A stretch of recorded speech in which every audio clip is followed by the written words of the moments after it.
All right. Well, it's 11 o'clock. So we're going to go ahead and get started. Thank you so much for joining us today. I'm Jessica Stitz. I'm a senior HR consultant at Turning the Corner. I'm so excited to talk to you about goal setting. And I know you're probably thinking I'm joking about being so excited about talking about goal setting, but I'm actually not.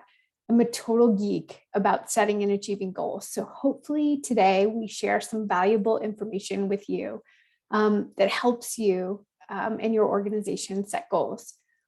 We will be focusing mostly on organizational goal setting today, but you can also apply most of these concepts to your personal goals as well. One of my personal goals is to always leave everyone and everything better than I found it. So I'm hoping you leave here today with some new ideas on how to set great goals for yourself for this year. So we're going to do the first poll that's going to ask you, do you currently set organizational goals at your organization? So if you just take a second to fill that out, I'm just curious how many of you currently do it and just looking for some tips. Great. It looks like most of you do. Okay, so you've already gotten started with the hard part, which is starting it. And then we'll talk about how to do it really well. So we believe in utilizing data to tell the story and then prove what we've been seeing in the workforce.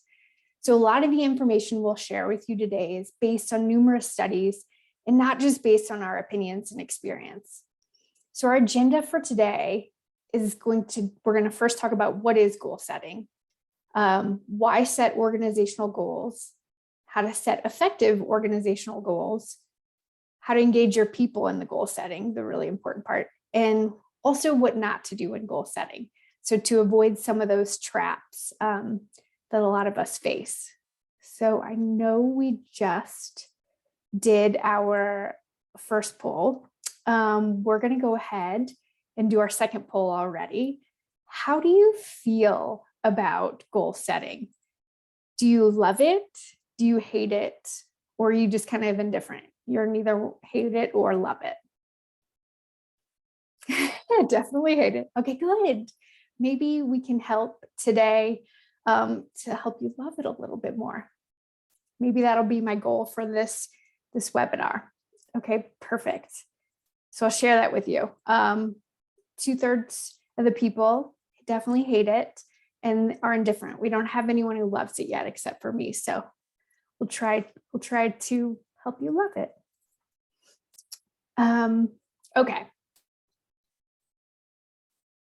So we always like to start with the definition of our topics to be sure we're on the same page. So I've included the definition of goal setting for us. So goal setting is the process of identifying something that you want to accomplish and establishing measurable goals and timeframes.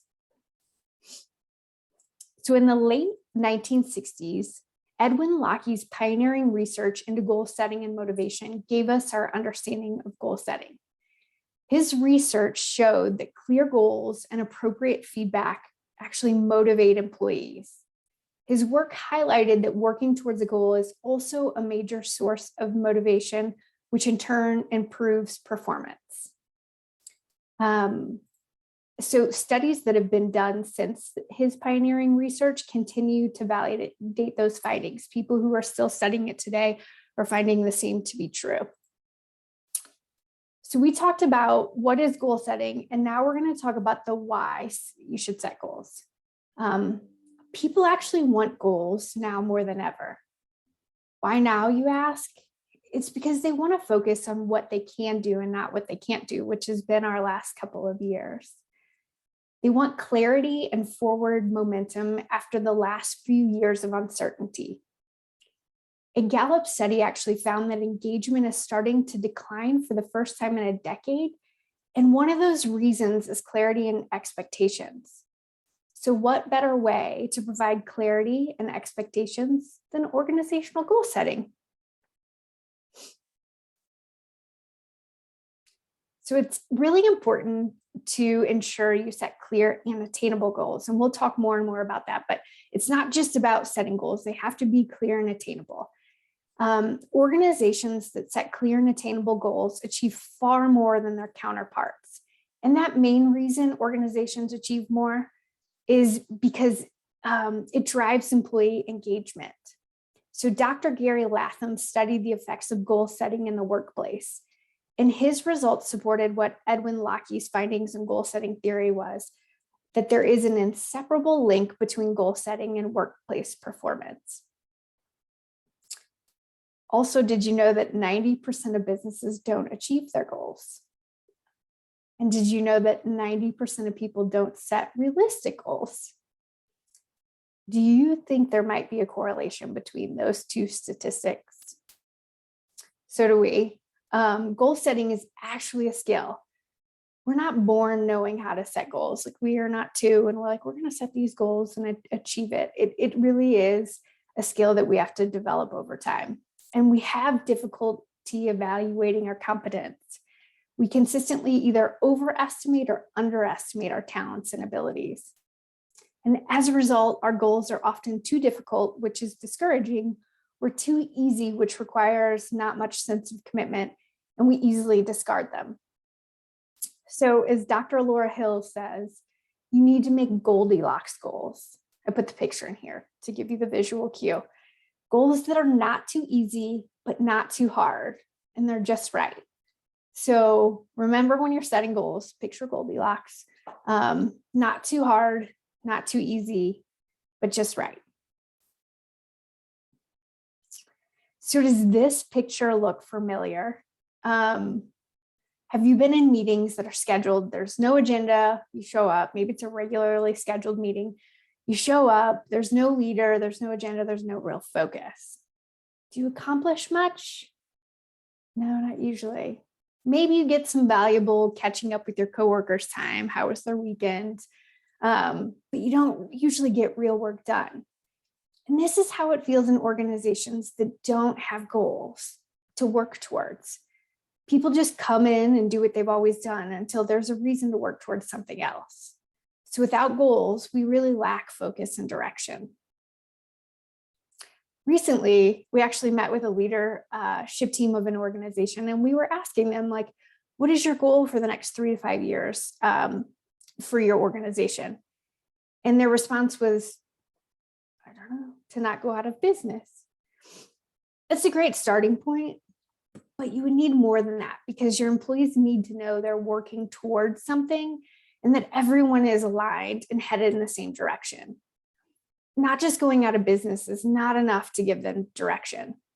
So maybe the goal is not going out of business by increasing revenue by 10% this calendar year, or reducing organizational costs by 10% this year, so you don't go out of business. Okay, I think I gave you a lot of reasons why. And if you joined my last webinar, I really love to give people the reasons why we're going to talk about the things that we are. So now that we talked a lot about the why it's important to set goals in your organization, let's move on to the how. So this is our 6-step process in how to set goals. Number 1, begin with the end in mind. Number 2, make SMART goals. Number 3, create your implementation plan. Number 4, communicate. Number 5, take action. Number 6, monitor progress. We'll talk much more in depth about each of these 6 steps in the coming slides. So the first one, begin with the end in mind. What results do you want to achieve at the end of the year? We recommend really starting with your 3 to 5 year business plan and then deciding what you need to accomplish this year to set your organization up for success in meeting your 3 to 5 year business plan. So an example of that might be you want to grow your customer base by 50% in the next 3 years. Well, that means you need to increase your customer base this year by 17%. And then when thinking about the end destination, what you're trying to achieve, the goal must benefit the organization. A great thing we find to do when you're trying to establish what is that real goal. And if you have that in mind, what might be, for example, the 17% per year, determine all of the benefits that achieving that goal for your organization will have. And you'll see how significant of an impact that really will have to your organization. Or maybe you'll realize it doesn't have as much impact as you were thinking it does, and you want to focus on a different goal.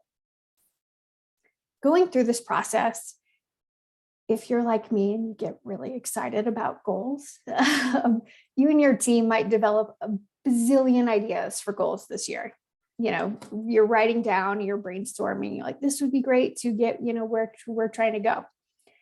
But how do you decide which one to go with after you've written down your bazillion ideas? We recommend using revenue, customers, profit, market share, or any other clearly material metrics to define what those benefits would be of achieving that goal at your organization. These metrics quantify the value of the goal achievement, and that becomes the bar that all other activities must exceed to get your time and attention. So if other activities aren't quantifiably more valuable, don't make it a goal for that year. And we recommend that because sometimes things sound like a really great goal, but once you start actually writing the benefits down or what your organization's going to achieve by reaching those goals, you might realize it doesn't have as much impact as you thought. And there's other things that you could do that would add a lot more impact or a lot more revenue or profit to your organization. Also, I feel the need to point this out. A goal is not always adding additional items. A great goal for your organization might be to stop doing something you're currently doing. Maybe you realize you have a business, process, or customer base that is actually hurting your business more than helping.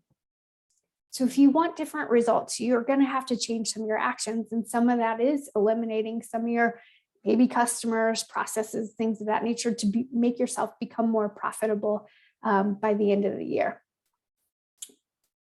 We also can't say this enough. Less is more when it comes to setting your goals. So when you're doing your brainstorming, keep it simple and don't overdo it. I've sat in many organizations where we get very excited sometimes about the goal setting process, but we make it very complicated or so many goals, we don't even know which direction to start. So keep it simple. Speaking of keeping it simple, make SMART goals. SMART stands for, the S is specific. So in our previous example, where you want to grow your customer base by 17% this year, that's specific. It's 17%. You can measure that 17%. So it's measurable. Is it achievable?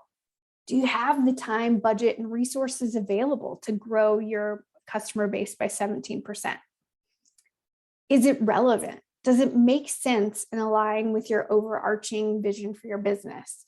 I have seen businesses where once they get to that relevant state, they realize it sounds like a great goal, but it doesn't necessarily align with their vision for the organization, and they reevaluate whether that makes sense as a goal.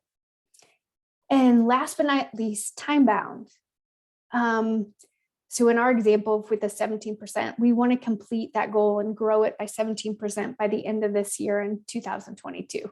So it is time bound. We know when to achieve that goal. That's what a lot of organizations miss too, is they'll set a great goal, but we don't exactly know when we're trying to achieve it by. So don't forget that part in the time bound. So are you ready for another poll? I think we are. Poll number 3. Is this a SMART goal? We want to grow our business. Yes or no?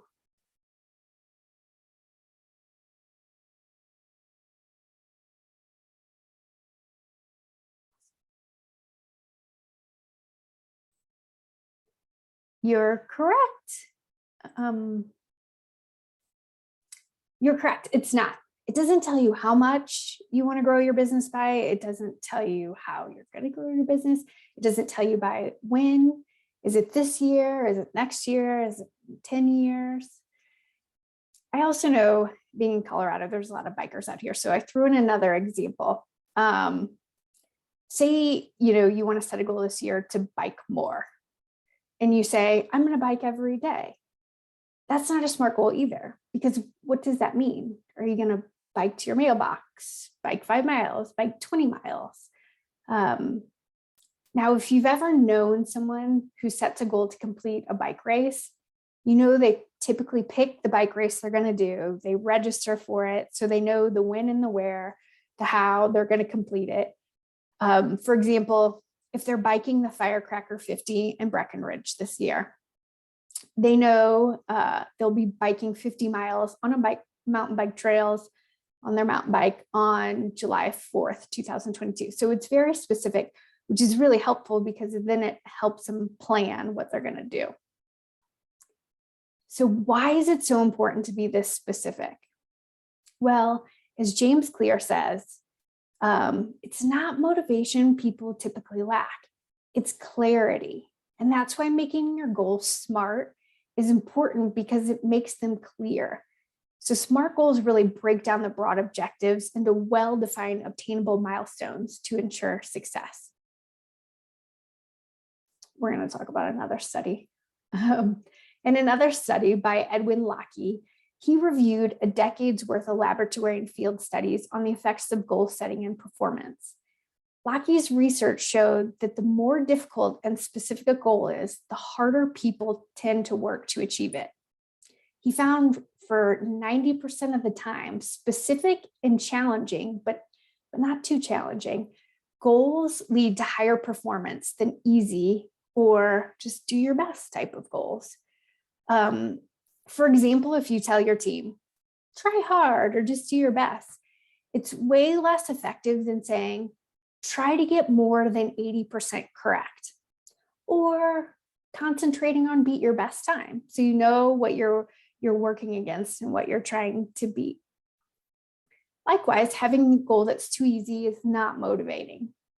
Hard goals are more motivating than easy ones, because it feels more of an accomplishment to achieve something you worked hard for. But again, not too hard. I've worked with organizations, they set stretch goals, but they're not really stretch goals because they know nobody can necessarily achieve it. But they want people to go beyond, how hard they would typically try. That's also demotivating too. So don't make it so challenging that people feel like it's unattainable, because then they don't even want to start. They're like, if this is pointless, there's no way we can achieve it. So make sure it's attainable.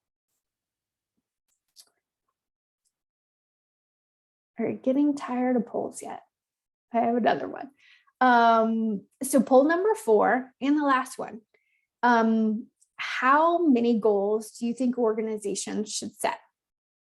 0 goals. Goals are pointless. I know some of my people who hated goals at the beginning might select that. 1 to 3, 4 to 6, 7 to 10, or as many as possible. I'll give you another couple seconds.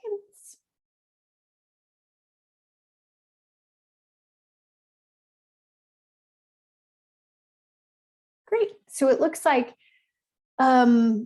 there was 1 to 3, 4 to 6, and as many as possible.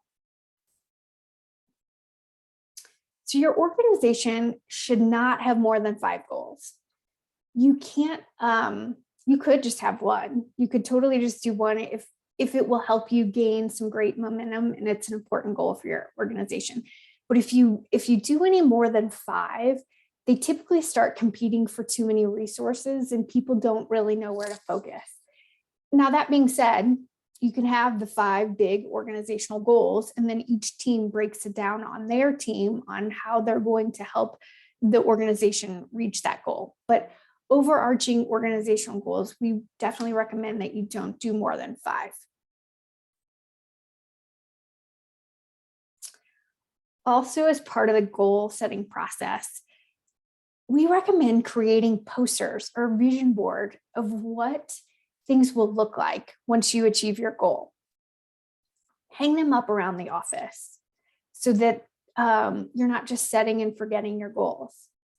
Some organizations even create skits or interactive role play in what the future will look like to achieve their goals. And I know you think this is probably a little crazy, but because it's funny and it's out of the norm, it actually helps people to be able to recall the goals and how they'll achieve them. And then if they walk around the office and they're seeing reminders of those all the time, they're reminded of what the end goal is for the year, and it puts it top of mind. So the more you can do to create visual cues on your goal, the better. And I'll bring that up a couple times actually in here. So speaking of setting goals this year, resignations are still happening at a record-setting pace, and engagement is dipping for the first time in a decade. Do you know what happens when turnover increases and engagement goes down? It causes your organization's productivity to dip also. So we recommend that you get out in front of this, the turnover and disengagement by setting a people goal. We are in the people business. And so we get to see a lot of what happens when organizations aren't focused on their people. So we highly recommend a 2022 people focus goal for your organization. How do you figure that out? How do you figure out what to focus on? Utilize any of the data that you have. If you do exit interviews, pulse surveys, just hearing the office cooler chatter, use that information to figure out where to focus your people goal on. Maybe your people are leaving because their manager is not a skilled leader. Get your managers training and the tools they need to lead and engage their people. So that could be your goal, is to get your leaders and your managers trained this year. Or maybe your people are leaving or disengaged because they don't feel they're being fairly compensated based on the current compensation market. Do a compensation market analysis to find out if your people are being paid fairly. Maybe you still have no idea what to focus on. Maybe you don't do exit interviews or pulse surveys. Maybe you're all remote, and so you don't really know what is creating disengagement, or if there is disengagement. Maybe your people are perfectly happy. If that's the case, we can help with that. Hiring an outside company to come in and survey your employees typically yields more honest results. And then they can also help you put a plan together to engage your employees and or reduce turnover.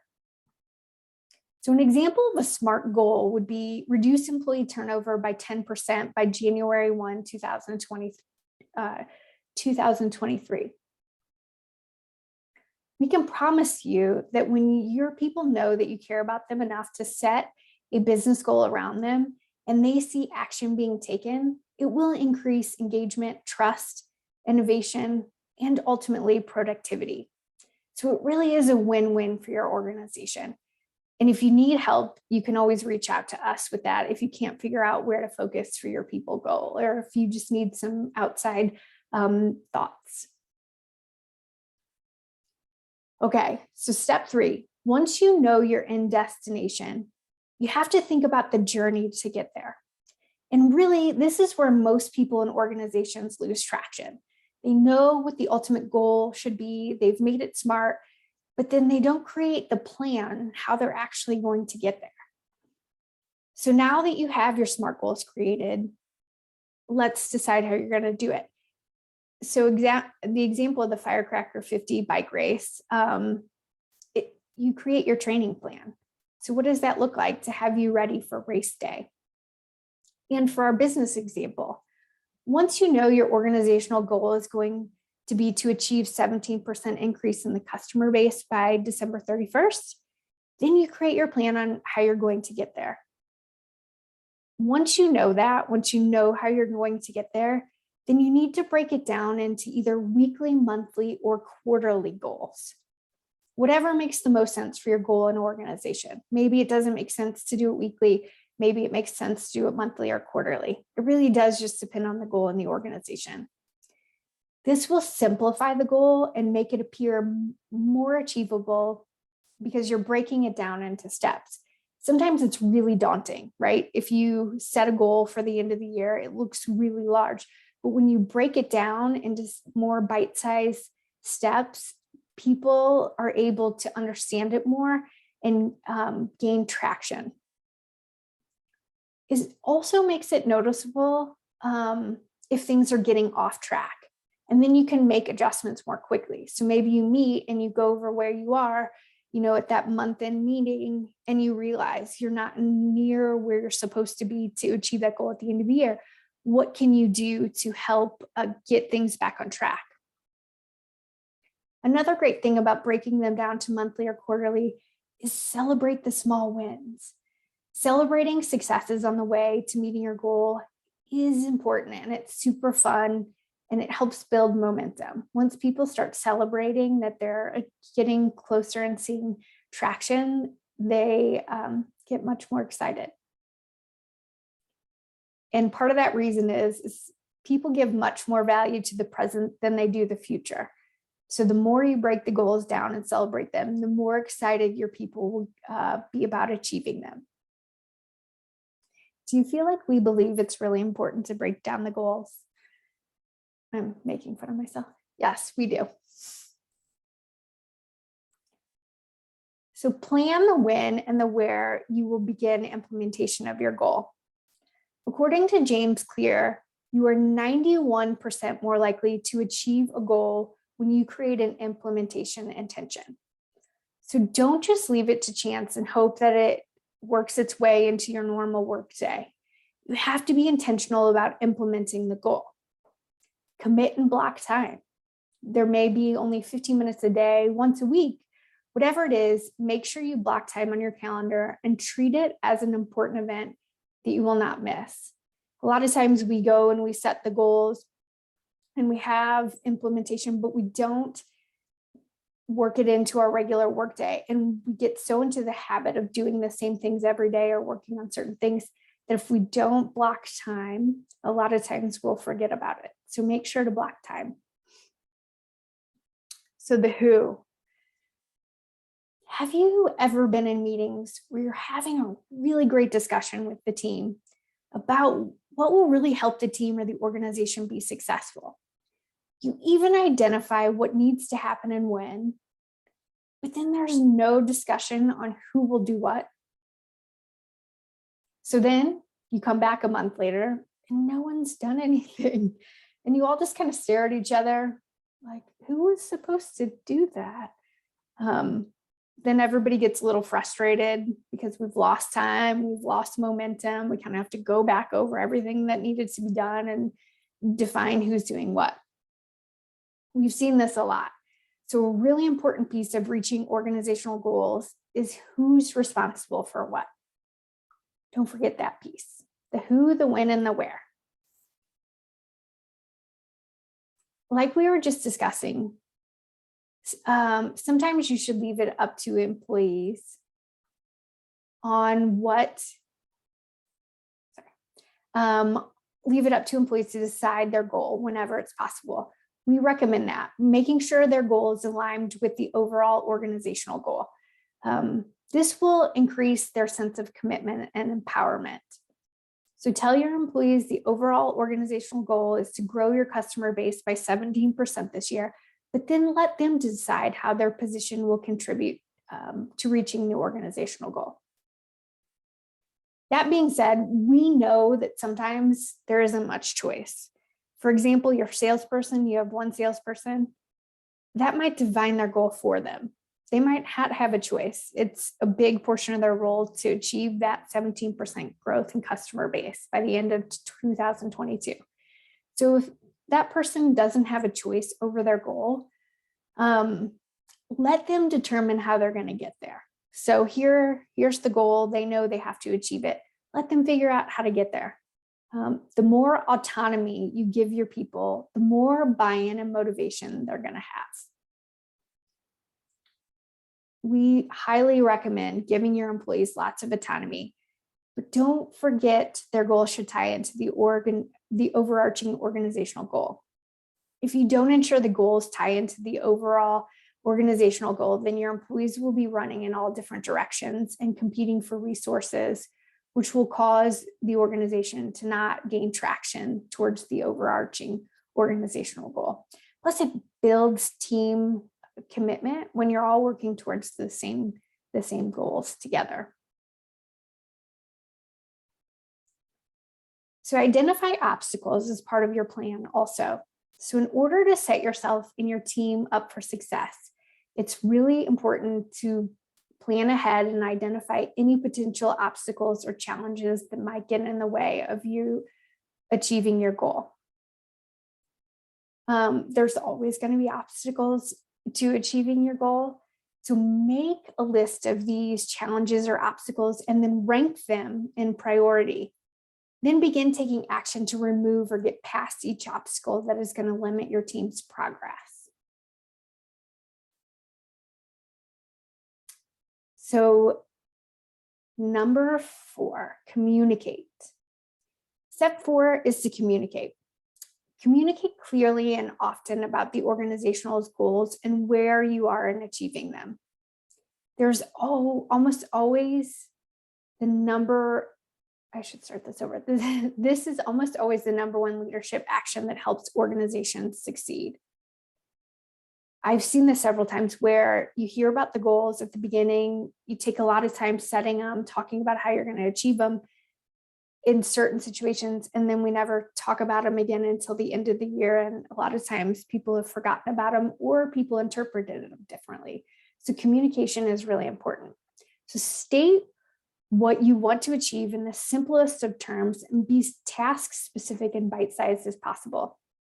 This allows your team to start seeing progress quickly, which can be a huge motivator also. Add a goals discussion to your regularly scheduled meetings. So you're already meeting weekly, monthly with your team. Add an agenda item talking about where you are in your goals so you don't lose traction. Discussing goals, even just briefly at your regular meetings, helps keep the goal at the front of everyone's mind. Also consider bringing visuals like we talked about before. People are visual. So adding graphics allows the team to see the goal and where they are in achieving it. That's so motivating, right? When you start seeing the progress the team's making. According to Psychology Today, adding a visual element to our goal setting exercises may bring even stronger results. So visual cues are really important.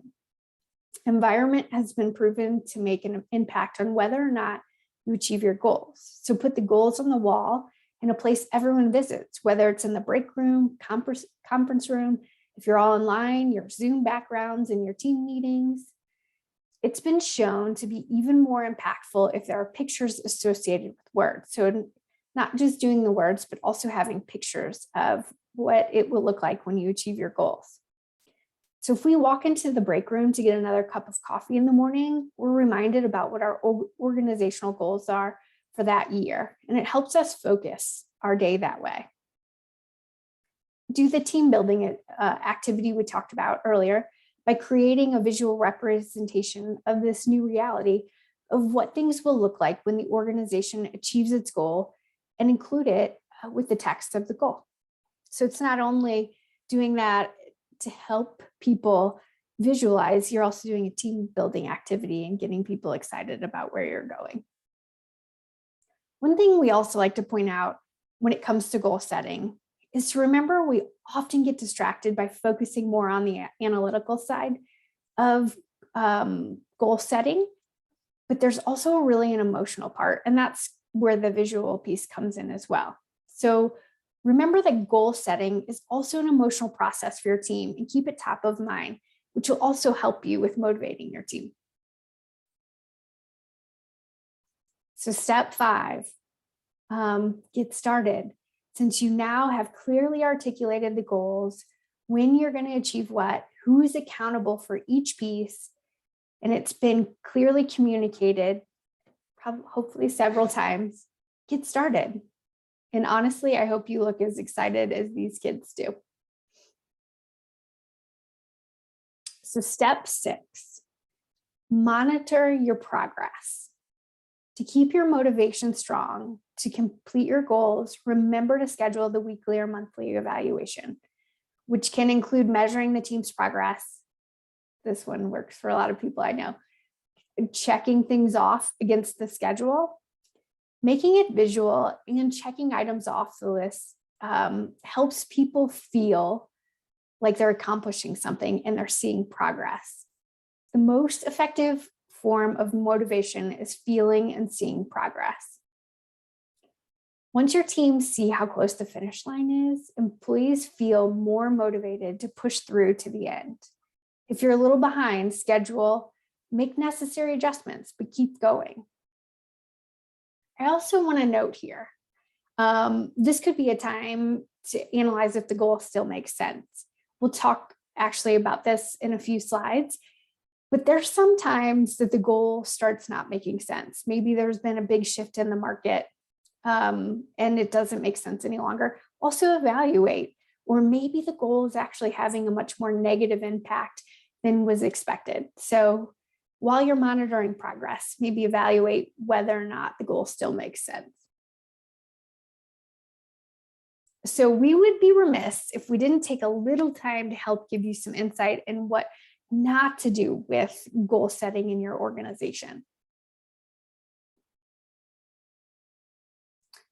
When different areas of your business have goals that do not align with the rest of the organization, people will get pulled in multiple directions. Resources will be stretched thin, and employees won't know where to focus their time. So ultimately, if your organizational goals are not aligned across the organization, it will reduce your productivity and can cause some internal conflict and infighting. Don't let this be your organization. If you are the CEO or a leader of the organization, it's really important for you and your leadership team to ensure your own individual goals are aligned. When you are unified, it sets the entire organization up for success and alignment.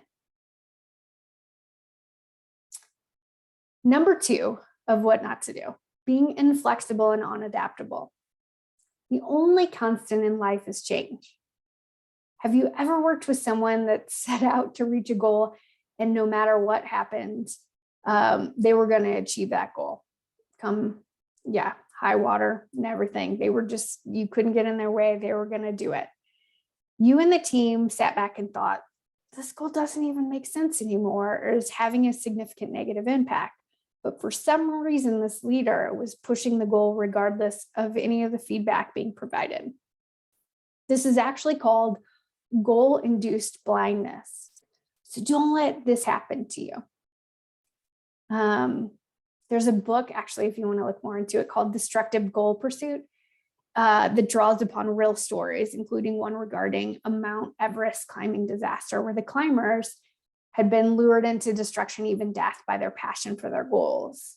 They were too fixated on achieving the goal of successfully summiting the mountain, and that the closer they got to their goal, the harder it made it for them to turn around, even though all their training and knowledge told them that it was likely going to be deadly if they didn't turn around, but they still didn't. So if you are more interested in learning on about how the goal-induced blindness, check out that book. That being said, also be aware of acting the opposite way, where you yo-yo to new goals every other month, chasing the latest bright, shiny object. I don't know about you guys, but I've worked for leaders before where you come in one day and they've just read the latest business article and they decided the organization needed to completely switch focus and incorporate what the article said. So they have the whole team switch everything and they're doing it. And, a month later, the team finally feels like they've adjusted and they've switched gears to the new direction, only to come back the next month. And the leader just talked to a colleague in another organization who had a different idea or concept. And then the leader decides to have the team completely switch focus and goals again. Don't do that to your people either, or they'll get whiplash and stop following you. Because if they're constantly having the goals and the inline switched on them, they're just going to stop following. I can speak from plenty of experience with this and promise you they'll stop listening after a while and they'll go in their own direction because they know the goal is going to switch soon anyway. Number 3 of what not to do, making things complicated. Brene Brown says the clear is kind and unclear is unkind. And the more complicated a goal becomes, the less clear it is. People won't understand a very complex goal, or if it's really complex, they interpret it differently also when it's too complicated. So keep things simple and clear so everyone has the same understanding. Number 4 of what not to do, not involving your people. To be effective, your team must understand and agree to the goals. Team members are more likely to buy into a goal if they have been involved in setting it. Like Dale Carnegie says, people support a world they helped create. The more you can include people in the overall organizational goal setting, the better. We are not saying you have to negotiate every goal with your team and come to a complete consensus across the organization. Honestly, I've never seen 100% consensus of everyone agreeing on something in an organization, and really it's not healthy. But don't feel like you have to get every single person agreeing to all the goals. And I've seen leaders try to do this, and it derails them from their ultimate goal. Your people will likely commit to the goal as long as they believe the goal is achievable and it's consistent with the overall mission and vision of the organization. And the person assigning it is someone they trust. So remember that. So if there's somebody rolling out or owning the goal setting process, make sure it's someone that the people trust in the organization. Number 5 of what not to do, waiting for the right time. Please be aware that success is built inch by inch, and there's no right time to start. And don't allow the fear of failure to hold you back. I cannot tell you how many times we've seen this. One of my colleagues worked with an organization who asked us to come in and evaluate if there were any organizational structure changes that would improve their team's engagement and productivity. We did a thorough analysis, talking to every single one of their employees for at least an hour in depth about their positions, thoughts on what would help them and their team gain productivity and engagement. The leaders agreed with almost everything the analysis provided. We met bi-weekly to implement the changes. And some of the simple changes were implemented right away. However, with the bigger, more impactful changes, at every follow-up meeting, they would say, it's just not the right time. For one reason or the other, it was always a different reason. Maybe they had a resignation or some news had just come out, but it was never the right time. A year later, no changes had been made, and their people started complaining about the structure changes that still needed to be made. The leaders have such fear of not selecting the perfect time to make the changes that it held them back from making any forward momentum. We're not saying be reckless, definitely be thoughtful about the timing of changes and goals, but don't be so scared of failure that you never move forward. As my dad always says, a decision is better than no decision. I believe the same holds true in this situation. Choosing an imperfect time to begin is better than not beginning at all. And last but not least, number 6 of what not to do. Let distractions derail you. Messages and distractions overwhelm even the best teams. Without relentless focus, it's easy to devolve into executing on our inboxes instead of goals. This reminds me, have you ever done the Stephen Covey's 4-quadrant box exercise? If not, I would check it out, because it talks about how we spend so much of our time in non-important, non-urgent tasks like email, phone calls, busy work, when if we spent more time in the proactive work that is important a lot of times, like our goals for the year, we would be so much more impactful and productive, especially when it pertains to our goals. To break The bad habit of wasting time with non-important busy work. Again, schedule weekly, bi-weekly, or monthly meetings to reiterate your goals. Do status reports and communicate progress and celebrate. You know what I'm talking about here, right? If you never talk about the goals, so you just set your goals and you never talk about them and what you're trying to achieve, you easily forget what they are and you slide back into your routine, checking emails, doing all that stuff. But if you know you're going to a meeting that week or that month and you have to report out on where you are in helping the organization achieve your goals, you're much more likely to make sure you're prepared and you've been executing on your goals, right? Because you don't want to show up the one person in the meeting who's made zero progress and is holding the organization back. It's even more impactful if you create visual status reports, as we discussed earlier. The goal here is not to call people out in these meetings, but so everyone's held accountable and can also see the progress being made on a regular basis, and you can celebrate. So now that you've learned all that is left is to achieve your goals. And we wish you much success with that this year. And if we can do anything to help, don't hesitate to reach out. So we would appreciate your feedback. And I'll put this in the chat. So if you could offer us some feedback or valuable insights, we would be happy to do that, or something you want to see us do a webinar on, we would be happy to do that. And I'm going to do open the chat up. So if anybody has any questions on what you've learned or any follow-up questions, don't hesitate. But before we do that, I just want to thank you so much for your time today. I hope you've learned some valuable information and found some helpful tips that are thought-provoking. And again, if there's anything we can do to support you and your business, we would be happy to, because this is the work that we love to do.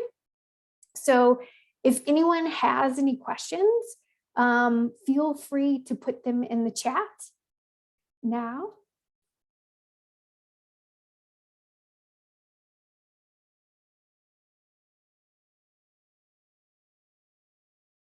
No questions yet.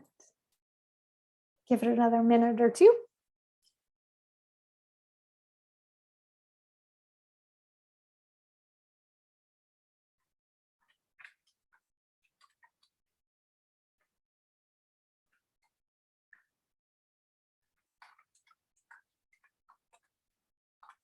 So the question from Deb, do we have a template for us to help us go through this process?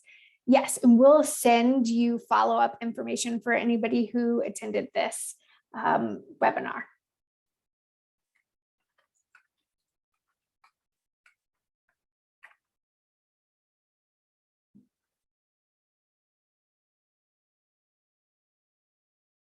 When a targeted dollar amount is set for goals, how do you make it so employees do not feel something is being taken away from them when the goal is not met? I think it depends, Tammy, on like, is it tied to an incentive? Is that maybe what you're asking? And then if they don't reach it, they don't achieve the incentive that was part of the goal process. If that's the question, yes. If that's the question, actually, there's a lot of research now on separating monetary rewards from goal achievement, which I know is totally contradictory to what we've done most of our lives, right? Because you want your people to be intrinsically motivated and not extrinsically motivated. And extrinsically motivating them with incentives actually can deter the progress of an organization. So they actually talk about separating it. And we can talk more specific about how the plans work, because I know that's different than the way most of us have operated for the majority of our careers.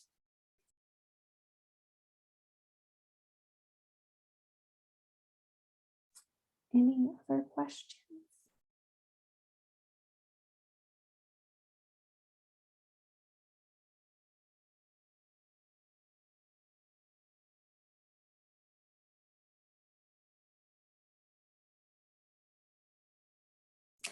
Thank you for saying, Each goal should be a SMART goal. Do you think we need to try to set this all the time?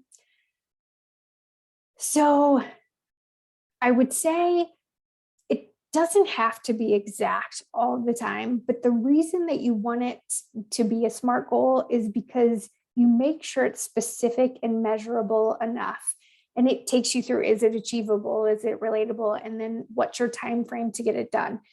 And if you don't know all of those things, it's okay, but it should be your goal to utilize those when you're doing your big organizational goals.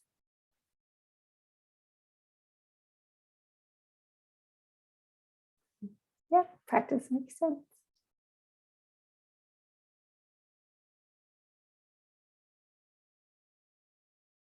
Any other questions?